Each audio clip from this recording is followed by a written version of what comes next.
Bismillahirrahmanirrahim. Setiap orang, saudaraku, membutuhkan bekal dalam kehidupannya, dalam setiap aktivitasnya. Mau makan saja butuh bekal. Kita butuh bekal energi di tubuh kita, butuh bekal melangkah, mengangkat dengan tangan, menjamah, mengambil, memasak, lalu mengunyah. Butuh bekal, membeli produk-produk yang akan kita makan. Orang ingin hilang laparnya butuh bekal, ingin hilang hausnya butuh bekal, ingin pinter butuh bekal. Semuanya membutuhkan bekal. Tidak ada yang tidak membutuhkan bekal. Tetapi sebagai seorang muslim, ada bekal yang dititip beratkan oleh Allah Azza wa Jalla, yang kita kalau jadikan itu sebagai bekal utama kita, maka yang lainnya jadi mudah. Bekal ini kalau dimiliki, orang lapar bisa jadi kenyang, orang miskin bisa jadi kaya, orang bodoh bisa jadi pintar, orang penakut dan pengecut bisa jadi pemberani, bahkan orang yang pelit dan perhitungan bisa menjadi dermawan, orang yang buruk, jahat bisa menjadi orang baik. Karena bekal ini bekal yang ditunjuk langsung oleh Allah Subhanahu wa Ta'ala. Bukan makanan, bukan minuman, bukan pakaian, bukan kendaraan, dan bukan rumah yang mewah, bukan status sosial yang bagus, jenjang akademik yang tinggi, tetapi sesuatu yang sangat luar biasa yang Allah sebutkan dalam surah Al-Baqarah ayat 197. Setelah menjelaskan masalah haji, Allah berfirman di tengah-tengah ayatnya, A'udzu billahi minasyaitonir rajim. Bismillahirrahmanirrahim. Wa tazawwadu, dan berbekallah kalian untuk kebahagiaan kalian, kesempurnaan hidup, memenuhi kebutuhan kalian di dunia dan juga untuk kebahagiaan di akhirat. Fa inna khairaz zadit taqwa, dan sebaik-baik bekal adalah ketakwaan. Wattaquni ya ulil albab, dan hanya bertakwalah kepadaku wahai orang-orang yang berakal.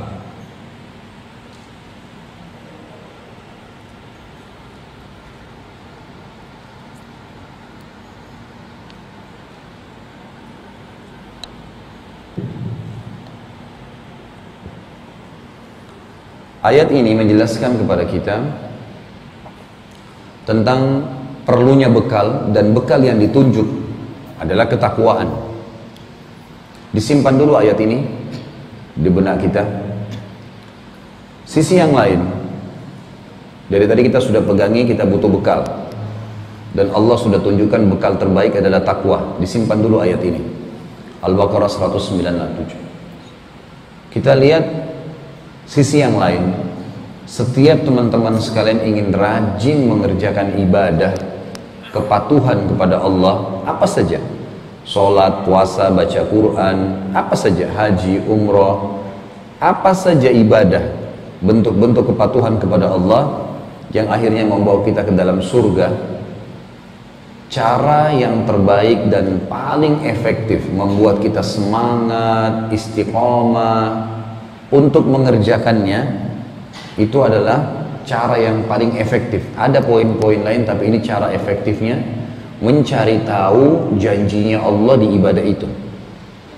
Namanya dalam ilmu hadis itu al-wa'd.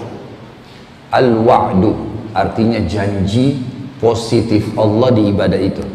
Misal gini, kalau teman-teman ingin rajin bangun sholat malam, tahajud, caranya gimana? Saya jamin tanpa bunyi jam beker, ya, tanpa memaksakan diri untuk bangun, kita bisa bangun dengan sangat mudah. Coba sebelum tidur malam hari, baca 5-6 hadis saja tentang kelebihan sholat malam. Allah kasih apa sih kalau saya sholat malam? Saya dapat apa?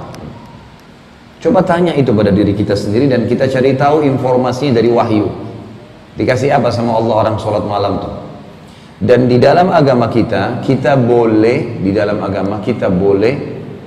untuk menanyakan, kalau saya buat ini saya dapat apa, kalau saya buat itu saya dapat apa. Misal saya sholat saya dapat apa dari Allah yang memerintahkan sholat, kalau saya puasa saya dapat apa, kalau haji saya dapat apa, kalau sedekah saya dapat apa. Kenapa kita mengatakan itu boleh? Karena memang Allah yang memerintahkan kita, Allah yang menjanjikan itu. Setiap ibadah pasti ada janji Allah di situ. Tidak ada ibadah yang tidak ada janjinya, nggak ada. Pasti ada fadilah kalau bahasa ceramahnya. Coba kita buka buku-buku hadis dasar, misalnya Riyadhus Shalihin kita baca, pasti ada bab fadilah sholat duha, fadilah sholat malam, fadilah sedekah, fadilah puasa sunnah. Disebutkan fadilah. Apa itu fadilah? Itu janji positif Allah. Artinya setiap kali kita baca ada motivasi di dalam hati kita untuk mau mengerjakan, karena kita tahu ada janjinya di situ. Semua ibadah tidak terkecuali, semuanya ada janjinya. Makanya kita temukan semua ada fadilahnya. Bakti dengan orang tua lah, haji lah, umrah lah, jihad lah, semuanya ada fadilahnya. Dan fadilah ini wahyu.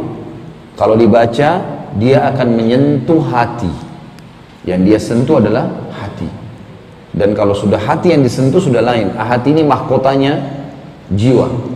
Kata Nabi SAW, dalam jantung maksud saya. Kalau di dalam hati, dalam jiwa, di dalam diri manusia ada segumpal darah. Kalau dia baik-baik semua, kalau buruk-buruk semua. Itu adalah jantung manusia. Wahyu ini datang menyentuh jantung manusia. Biasa juga orang membahasakan hati, tapi lebih tepat sebenarnya dia jantung manusia. Begitu pula pada saat kita mau meninggalkan keburukan. Kalau misal ada teman-teman bilang, saya biasa dusta Ustaz, saya masih suka bergaul bebas, saya masih minum khamr, atau apalah ya kira-kira pelanggaran. Gimana caranya supaya bisa saya tinggalkan gitu? Mudah saja. Kalau mau cara efektif dan cepat, harus jantung yang disentuh.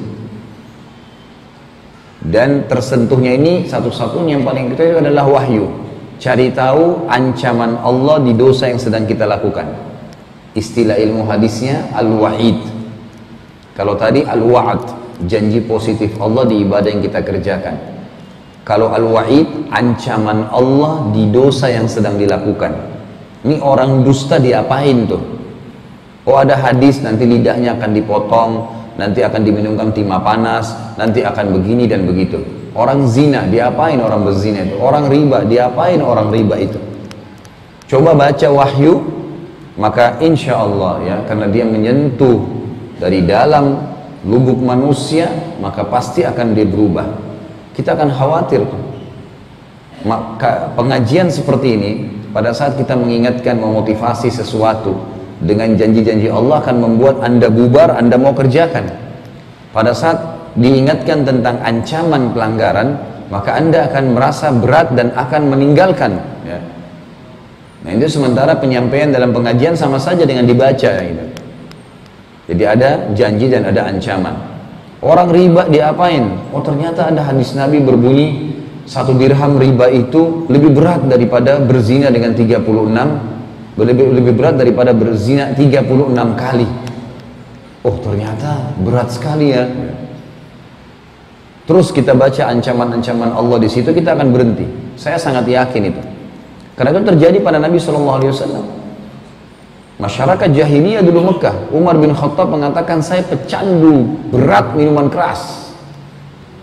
Sampai Umar bin Khattab mengatakan, saya kalau satu hari nggak minum, dalam riwayatnya dikatakan satu hari waktu di masa jahiliyah, saya pusing, nggak bisa, harus minum. Mabuk.